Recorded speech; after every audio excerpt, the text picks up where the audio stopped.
Hello everyone. आज आप लोगों से बिल्कुल नई एक स्टोरी लेकर आ रही हूँ मैं आपके सामने और बिल्कुल एक नई स्टोरी बताऊंगी। मैंने वैसे तो कहा कि मेरा स्कूल और इससे मतलब रिलेट सारे होते ही हैं, लेकिन आज मैं एक एक बहुत अजीब स्टोरी मान लीजिए या इसको हकीकत मान लीजिए, या मतलब मैं कुछ कहना चाहती हूँ, अपने अपना दिल की बात कह रही हूँ, ये मान लीजिए कि यूं तो औलाद बहुत अच्छी भी होती है और बहुत खराब भी होती है। एक से एक नेक औलादें पड़ी हुई हैं और एक से एक खराब औलादें भी पड़ी हुई हैं। ये बात सच है। तो वो ही मैं बता रही हूँ आपको, अंजुम इखलास की दुनिया के चैनल के माध्यम से मैं बताना चाहती हूँ कि सच में औलाद क्या होती है, औलाद होती क्या है। अभी रिसेंटली मैं कहीं पर एक, चाहे मैं ये देखने में या सुनने में या मेरे आ रहा है कि एक बच्चा होता है और वो बच्चा बहुत छोटा मासूम, और जैसे कहते हैं ना, बहुत प्यार चाहिए होता है, माँ का लाडला, बहुत ज़्यादा उसको माँ से भी बहुत मोहब्बत करने वाला, बाप से भी। और इत्तेफाक से बदकिस्मती कह लीजिए, या लेकिन अल्लाह ताला का हुक्म होता है, उसमें बदकिस्मती नहीं कह सकते हैं। लेकिन हमें ये लगता है कि हाँ, इस घर बच्चे का नहीं है, तो इसलिए बदकिस्मती कहना तो बहुत गलत बात होगी हमारे लिए भी और किसी के लिए भी। तो वो, या ये कहेंगे कि उस बच्चे की बहुत छोटी सी उम्र में फादर की डेथ हो गई। वो फादर नहीं थे उसके। माँ रही तो, लेकिन छोटी सी ही उम्र में अपने साथ भाई लेकर आ गए उनको अपने यहाँ, कि अब मैं पढ़ाऊंगा उसको, उस बच्चे को। तो जब वो उनकी भाई की शादी हुई तो वो साथ में रहने लगे और उन्होंने वो पढ़ाया, मतलब ये था। तो वो पढ़े अपना, जैसा आप कहाँ तक पढ़े, कैसे पढ़े, ये मुझे ज़्यादा डिटेल नहीं मालूम है, लेकिन मुझे बस यही पता है कि जितना मैं सुना है, मतलब ये है, और थोड़ा-सा मैं देख भी रही हूँ। तो मुझे क्वालिफ़िकेशन के बारे में तो ज़्यादा नहीं पता है।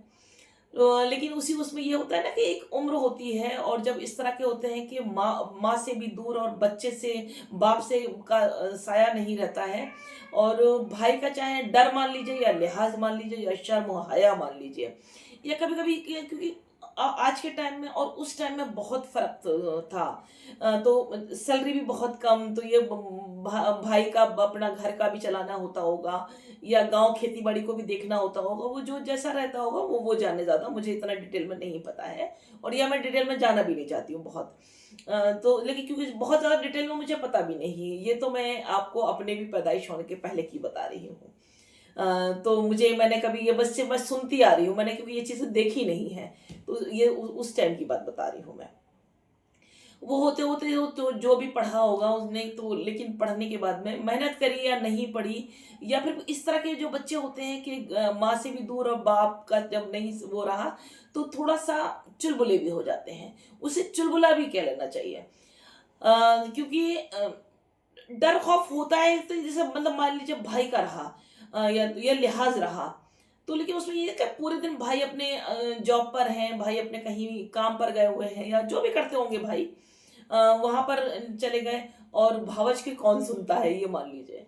तो ठीक है कि भावज उनसे भी छोटी एज की हो गई होंगी या उनसे बड़ी एज की होंगी, जो भी होंगी, ये मुझे ये भी ज़्यादा नहीं पता है इसका। लेकिन बस यही कह सकती हूँ कि भावज का ही साथ था। उसे होते-होते ये है कि वो बहुत जल्दी से फिर वो लग जाती है कि नहीं, मुझे पैसा कमाना है। मुझे बहुत जल्दी से कि मन में ये कि मैं क्यों माँगूँ भाई से, या क्यों जो भी आया होगा उस बच्चे के दिमाग में।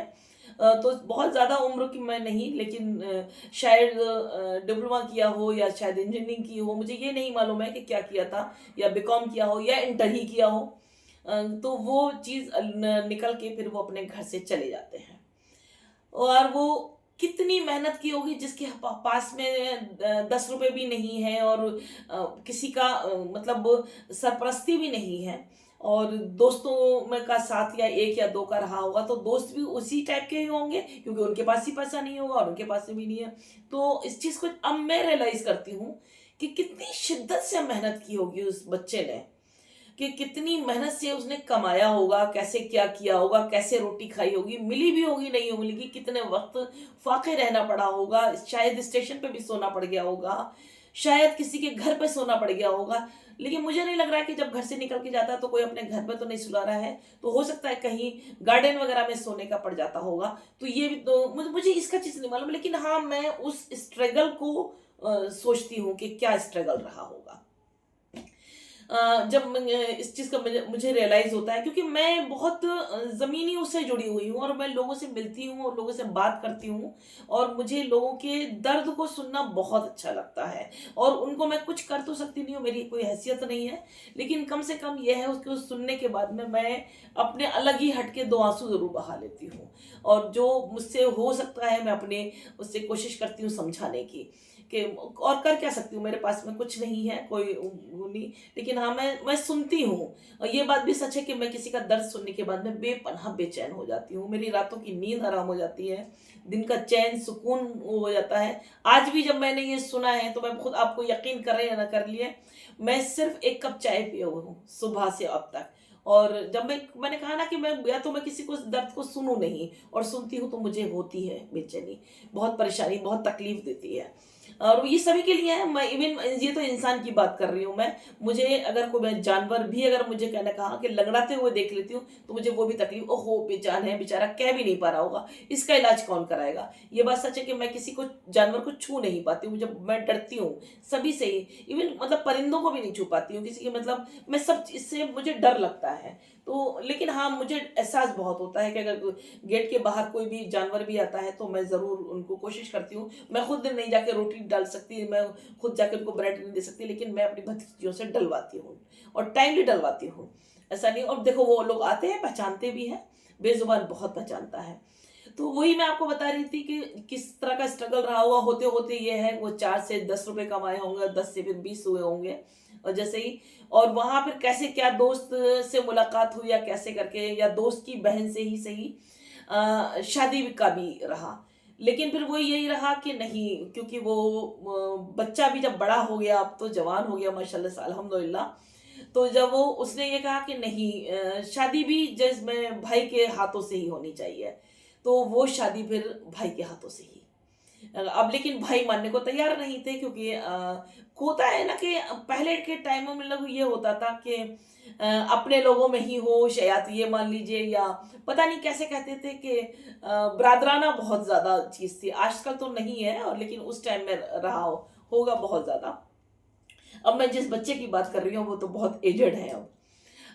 तो इसलिए मैं यही बता रही हूँ, तो उस टाइम में ये था, लेकिन खैर वो जब उनकी भावज ने, यानी भाई की जो वाइफ थी उनकी, तो उन्होंने मनाया करने के, नहीं, जब जहाँ लड़के का दिल है उसको करने दो, या कैसे करके, खैर मान लिया गया, और पूरी शादी फिर वो भाई के घर से ही हुई।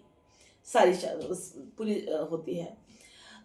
वाइफ बहुत अच्छी, बहुत नेक, बहुत ज़बरदस्त, उनकी जितनी तारीफ़ की जाए कम है। बहुत अच्छी रही थी। ऐसा नहीं है, लेकिन वो क्योंकि मैंने कहा ना कि मिजाज चुलबुला हो जाता है, और थोड़ा जब अलग हटके रहते हैं तो थोड़ा-सा एक अलग ही मिजाज हो जाता है।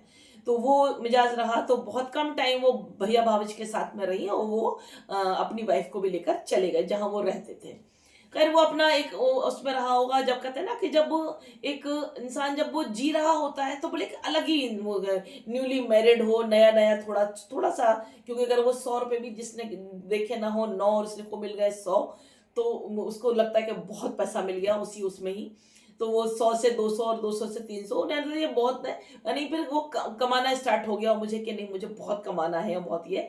लेकिन बहुत, तो क्योंकि जब आपका कोई बैक सपोर्ट नहीं है, और वेल क्वालिफाइड नहीं है आप, तो ये मान लीजिए कि आप ठीक है, हैंड टू माउथ हो सकते हैं, लेकिन जबकि, और इंसान ये भूल जाता है कि जितनी हमारी चादर हो, हमें उतने ही पैर फैलाना चाहिए। लेकिन खैर जो नहीं हुआ है, बाद में ये है कि दस्तरखान पे जब टेबल पे खाना भी लग रहा है, तो जब तक कि 72 भोज ना हो तो कोई खाना ही क्या। तो वो चीज़ है, चाहे हमें उधार हो या कर्जा हो, चाहे एक जगह से उधार हो रहा है तो फिर वो वहां से जाके, क्योंकि रेंट में रह रहे हो, किराया तो अपना घर अपना अपना तो होगा नहीं, वहां से सामान हटाया तो वहां से छोड़ते छाड़ते चले गए, दूसरे घर चले गए, फिर दूसरे, यानी ओवरऑल ये लाइफ ये वाली रही। लेकिन ये सच है कि वो लाइफ बड़ी स्ट्रगल वाली हुई होगी, ये मैं भी कहती हूँ, बहुत स्ट्रगल वाली लाइफ। आप देखिए, जब किसी कमरे में भी अगर कोई रह रहा होता है, और अगर जानवर का भी घर छूटता है, तो वो बड़ा अफसोस होता है, तो फिर इंसान बड़ा तिनका तिनका करके जोड़ता है। और वही चीज़ अगर कहीं उस रेंट पर रह रहा हो और रेंट नहीं दिया जा रहा हो, और वो अपने सामान को छोड़ के जा रहा हो, तो कितना तकलीफ दे होता होगा, ये मैं बहुत अच्छे से समझती हूँ। जबकि खैर हमारा रेंट पर रहने का वास्ता कभी नहीं पड़ा। मैंने लेकिन कहा कि मैं ज़मीनी उससे जुड़ी हुई हूँ, तो मुझे दुख दर्द का सब एहसास रहता है और मैं करती हूँ, क्योंकि मैं सबसे मिलती हूँ, इसलिए मुझे सबका एहसास रहता है। और हम लोग होते होते ये हुआ ये है कि वाइफ का साथ रहा उनका ये है, और फिर क्या रहा रीज़न, कैसा रहा, उन भाई भावत से भी नतफाकियाँ हो गई और मिलना मिलाना, यानी वो बिल्कुल आइसोलेट होकर रहने लगे। अपनी औलाद है उनकी, फिर औलाद भी हुई उनकी, माशाल्लाह से अल्हम्दुलिल्लाह बहुत प्यारी प्यारी औलाद है। जब औलाद हुई तो वो कहते हैं ना, बीवी और औलाद के लिए उन्होंने सारा जहां छोड़ दिया। ना घर था, ना दर था, ना उनको लगता था कोई भाई है, ना भावज है, ना खानदान है, कोई रिश्तेदार है। मतलब सब कुछ उन्होंने नौछावर कर दिया और कमाने लगे पड़े हैं। भले वो अपना कोई भी काम करते हो, काम तो मुझे नहीं पता कि क्या काम करते थे, लेकिन वो जो भी, लेकिन जितना भी था वो सुबह से रात तक लगे पड़े हैं, उन्हें कुछ नहीं पता है। बस वो यही था कि मेरे बच्चे का स्टेटस बहुत अच्छा हो जाए। मैंने जो मतलब गुजारा है, मैंने जो सख्तियां झेली हैं, मैं वो ना झेलूं। तो वो उन्होंने अपनी बीवी और अपने बच्चों को ऐश कराया, घर में ये था, और बहुत कराया। और यकीन करना कि हम सोच भी नहीं सकते हैं कि जिस तरह के मैं सुनती हूँ और मुझे बताया जाता है कि वो ब्रांडेड कपड़े, मतलब मैं तो ब्रांड नाम चीज़ भी नहीं जानती हूँ कि कौन से ब्रांड होता है। हम तो ये चाहते हैं कि नहीं, हमारे पास में अगर 1,000 रुपए हैं तो हम 500 का ले आए और 250 का 2 जगह और कर दें तो गुजारा हो जाए। हम वो वाले हैं, हम कपड़ों मतलब उस पर ब्रांड व्रांड पे किसी पे नहीं जाते हैं। ज़रूरी नहीं कि ब्रांडेड चीज़ ही पहनकर आप अपने आप को सेटिस्फाई कर सकते हो। मेंटल सेटिस्फेक्शन और अगर आपका हार्ट सेटिस्फेक्शन बहुत बड़ी चीज़ होती है। आप थोड़े में भी खुश रह सकते हो और नहीं हो सकता है तो बहुत में। ख्वाहिशें कभी पूरी नहीं होती हैं, ज़रूरतें पूरी होती रहें, यही शुक्र हम अदा करते रहते हैं अल्लाह ताला से। तो उससे उसमें वो सब कुछ भूल बैठे हैं, सारे सब कुछ। यही हुआ कि नहीं, अब हमें बस दुनिया यही है, मतलब कुएं की मेंढक वाली दुनिया बन गई, और ये औलाद और वाइफ तक रह गए। उनको बस औलाद थी और बच्चे थे, उनका ये था।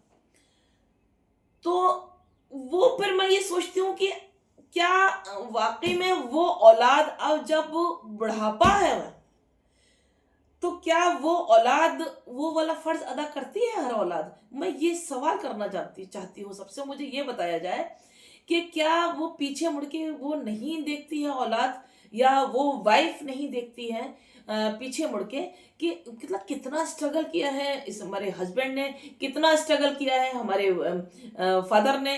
ये तो वो औलाद ऐसी भी हो सकती है क्या? क्या सच में ऐसी होती है औलाद? ना, मुझे तो नहीं लगता है। मैं अपने घर की बता रही हूँ, आज मेरे फादर नहीं है इस दुनिया के अंदर, उनको 6ठी साल चल रही है। और मेरा भाई उस टाइम में भी बीमार था जब मेरे फादर हयात थे। और उस टाइम वो मतलब उनके 3 बेटियां हो चुकी थी, एक गोद में ही थी, छोटी थी, मतलब थोड़ा ये ना पैरों वैरों चलने हल्का सा लगी थी, बस इतनी छोटी थी। क्योंकि अभी जो बड़ी वाली ने 10th किया है पास आउट, यानी उसकी बच्चियां बस इतनी छोटी हैं। तो 3 बेटियां होने के बावजूद भी आप यकीन करें, मेरे फादर जब चाहते थे जूता उठाकर उसको मार लिया करते थे।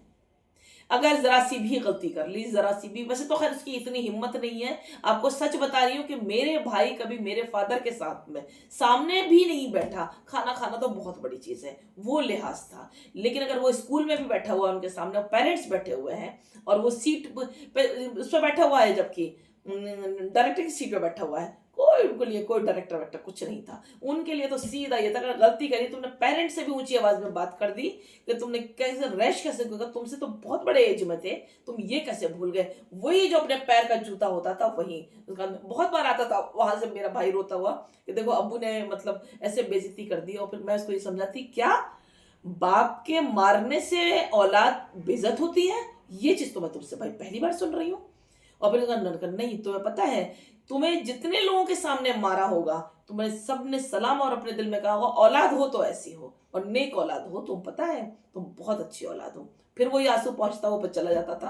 हाँ, ये बस सही कह रही हो। उसको समझ में आता था कि नहीं, कि अगर अब्बू का जूता खाया तो यूं ही नहीं खाया है, इसका मतलब मैंने कुछ ना कुछ मैंने ज्यादा ही ऊंची आवाज में बोल दिया जो अब्बू को हर्ट कर गया। तो वो हमने तो ये औलाद देखी है। हमारे सामने हमारी बहनों ने कभी खाना नहीं खाया अपने अब्बा के सामने। मैं ज़रूर थी अपने अब्बा के साथ, क्योंकि मेरा ये रहता था कि मेरे अब्बा साथ बैठ के जाना स्कूल, साथ बैठ के मुझे लेके आते थे। मैंने अपने बिना अब्बा के कहीं पर भी शादियाँ ही नहीं करी है। मैं जाती थी फंक्शन में, नहीं कुछ चाहे इनवाइट करो या मत करो, मुझे अपने अब्बा के साथ जाना है। तो वो चीज़ रहती थी। तो ये चीज़ तो मैं अब ये जानना चाह रही हूँ कि अब वो बुढ़ापा है, तो क्या वो रिटर्न, खैर कोई किसी औलाद में इतनी हैसियत नहीं है कि वो बाप और या माँ के हक को रिटर्न कर सके, लेकिन अपनी जिम्मेदारियों को क्या वो औलाद पूरा करती होगी? मुझे ये तो नहीं पता है कि वो करती है नहीं, लेकिन मैं जानना चाहती हूँ अपने वीडियो के ही जरिए, क्या वो वाकई में औलाद जो इतना डिवोटेड होके काम किया है बाप ने, इतना डिवोटेड होके काम किया है हस्बैंड ने अपनी वाइफ के लिए, तो क्या वो सारी औलादें जो होती होंगी वो कुछ डिवोटेड होके करती होंगी या नहीं करती होंगी, या करती हैं तो मैं सलाम करती हूँ ऐसी औलाद को, और नहीं करती हैं तो मैं खुद अपने आप में रिग्रेट होती हूँ और शर्मिंदगी महसूस करती हूँ ऐसी औलाद पर, कि ये ऐसी औलाद कैसे हो जाती है, कैसे हो जाती है इतनी तकलीफ दे औलाद, कि जिसके बाप के मुंह से ये निकल जाए, जिसके माँ के मुंह से ये निकल जाए कि ये औलाद, ऐसी औलाद नहीं होनी चाहिए थी हमारी, ऐसी औलाद नहीं है। और वो औलाद नहीं समझ रही है कि माँ बाप की नाफरमानी बेपनाह करके, वो किसी भी रिलीजन में हो, किसी भी कास्ट में हो, उससे कोई फर्क नहीं पड़ता है, लेकिन वो लाइफ में सक्सेस नहीं हो सकता है, लाइफ में सक्सेस ही नहीं होगा, यकीन करना। हमारे जो हम खुद कहते हैं कि अगर आज ठीक से रोटी खा पा रहे हैं, आज हमारे अल्हम्दुलिल्लाह हमारा भाई इतना बीमार होने के बाद में भी बैठ उठ चल पा रहा है, तो ये हमारे माँ बापों की दुआएं हैं, बहुत दुआएं दी हैं, बहुत दुआएं दी हैं। और मतलब माँ बापों की नहीं, हमारे पड़ोसियों की भी दुआएं बहुत साथ में हैं, हमारे अपने रिश्तेदारों की भी दुआएं बहुत साथ में हैं, आप लोगों से भी मैं हमेशा यही कहती हूँ, क्योंकि बड़ी से बड़ी तकलीफ, बड़ी से बड़ी चीज़ें हट जाती हैं जब आप लोग दुआएं देते हैं। दुआएं बड़े आड़े वक्त में काम आती हैं। तो इसलिए मैं तो ये उम्मीद करती हूँ, और बहुत जल्दी उस फैमिली से मुलाकात करने के लिए जा रही हूँ। आप लोग भी दुआ करें कि मुझे वो औलाद एक नेक औलाद मिले, मुझे वो बीवी एक नेक बीवी मिले, और मुझे वो हस्बैंड एक नेक हस्बैंड मिले वाइफ के लिए। और एक, क्योंकि वैसे हस्बैंड वाइफ तो खैर एक दूसरे के लिए नेक होते ही हैं, लेकिन मैं बहुत करीब से मिलने के लिए बहुत जल्दी जाऊंगी, और पूरी डिटेल में फिर मैं बताऊंगी कि क्या है। अभी तो मैं नहीं जा सकती हूँ, क्योंकि अभी मैं बहुत काफ़ी टेंशन में खुद चल रही हूँ, घर में थोड़ा सा प्रॉब्लम्स है ये, लेकिन हाँ मैं इस फैमिली से मिलने ज़रूर जाऊंगी, और इस मिलने के बाद में फिर मैं बताऊंगी कि क्या है इस फैमिली की हकीकत क्या है, मैं ये जानना खुद चाहूंगी फिर, और जाके फिर मैं मिलूंगी। तो अभी मैं मिली नहीं हूँ। तो आप लोग भी दुआ करिए कि वो जो बच्चा सा था जो अब बुजुर्ग हो चुके हैं, वो बहुत अच्छी कंडीशन में हो।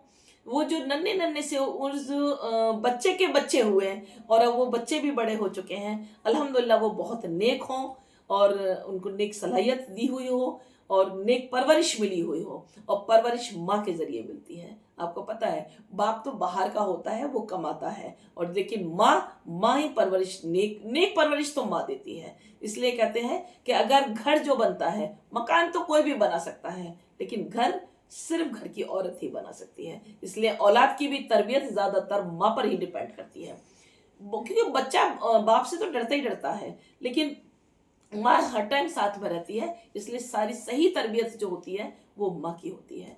तो उम्मीद करती हूँ आप लोगों को ये थोड़ी सी स्टोरी समझ में आई होगी, और मैं बहुत जल्दी इस फैमिली से मुलाकात करूंगी, और फिर मैं हकीकत जानूंगी, और हकीकत जानने के बाद में आप लोगों को बताऊंगी। और इसी के साथ में आप अंजुम इखलास की दुनिया के चैनल को सब्सक्राइब करें, लाइक करें, शेयर करें, और कमेंट मत करें।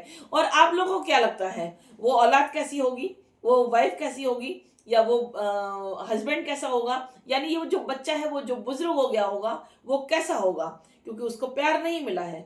मैं तो मेरे हिसाब से तो ये है कि वो बहुत इरिटेट हो गया होगा, जहाँ तक मैं वो करती हूँ, इरिटेट भी हो गया, बहुत गुस्से वाले भी हो गए होंगे, बीमार भी रहते होंगे। लेकिन मैं फिर भी अब, लेकिन वाइफ भी बीमार रहती होंगी, क्योंकि एज तो सिमिलर ही होते हैं। थोड़ा बहुत फ़र्क होता है, 4-5 साल 6 साल का फ़र्क होता है वो हस्बैंड वाइफ में, किसी किसी में ज़्यादा भी होता है, ऐसा नहीं है। तो अभी मुझे तो ये भी नहीं मालूम कि क्या फ़र्क है, लेकिन आप लोग बताइए ये कमेंट करके कि वो हस्बैंड वाइफ कैसे होंगे आपस में, माँ बाप औलाद कैसे होगी बाप के लिए, और बाप कैसे होंगे औलाद के लिए, वो हस्बैंड कैसा होगा वाइफ के लिए। और फिर मिलने के बाद में मैं बताती हूँ कि वो लोग हकीकत में कैसे हैं। तो उम्मीद करती हूँ तो आप लोग अंजुम इखलास की दुनिया के लाइक शेयर कमेंट ज़रूर करेंगे चैनल को, और आप लोग कर नहीं रहे हैं। मैं बहुत देखिए शिद्दत से आप लोग को बना रही हूँ मैं, क्योंकि जो देखूंगी अब टाइम टू टाइम जगह जगह पर मैं आप लोगों को वो भी स्टोरी सुनाऊंगी, और बिल्कुल हकीकी सुनाऊंगी, ऐसी नहीं सुनाऊंगी। चलिए मिलते हैं आपके नेक्स्ट वीडियो में, कल फिर मुलाकात होती है। दुआ में ज़रूर याद रखिएगा, हमें दुआओं की शिद्दत से ज़रूरत है। ओके बाय, अल्लाह हाफिज़, टेक केयर।